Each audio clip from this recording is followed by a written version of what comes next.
wildfires, droughts, and extreme weather events. The increasing frequency of these occurrences is a concerning issue. The main cause of this concerning dilemma is rising temperatures due to climate change. Since the Industrial Revolution, the accumulation of greenhouse gases in the atmosphere, such as carbon dioxide, has worsened the effects of climate change. As world leaders convene to take global action to reverse these developments, there are many things individuals can do in their local community to help. Local communities can help slow and reverse the effects of climate change by creating and cultivating carbon sinks.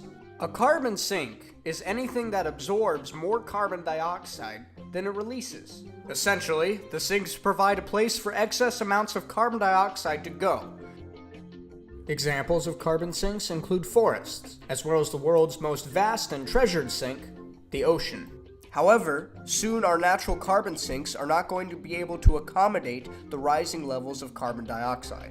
The abundance of carbon dioxide in our oceans will cause the carbon to react with the seawater to form carbonic acid, causing the ocean to acidify on a global scale, putting marine species at risk of extinction. Local communities can create and care for their own carbon sinks by doing simple things, like planting trees and engaging in sustainable forest management practices. However, some trees are more effective when acting as carbon sinks. And there are groups such as Archangel Ancient Tree Archive that specialize in the assisted migration of old-growth forests and the propagation of some of the earliest redwood trees. It is estimated that only 2% of these trees are in existence today. And these trees are capable of storing triple the amount of carbon than other tree species. How and why do we rely on trees, and how do they contribute to our survival on this planet?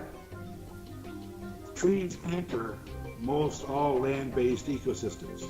They excess carbon in the atmosphere, which, by the way, just passed 400 parts per million, lots sooner than people thought.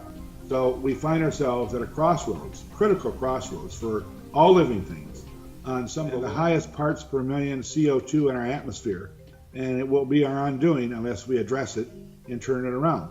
Well, that's where trees come in. Through collaboration and empathetic discourse, we can stop this dilemma.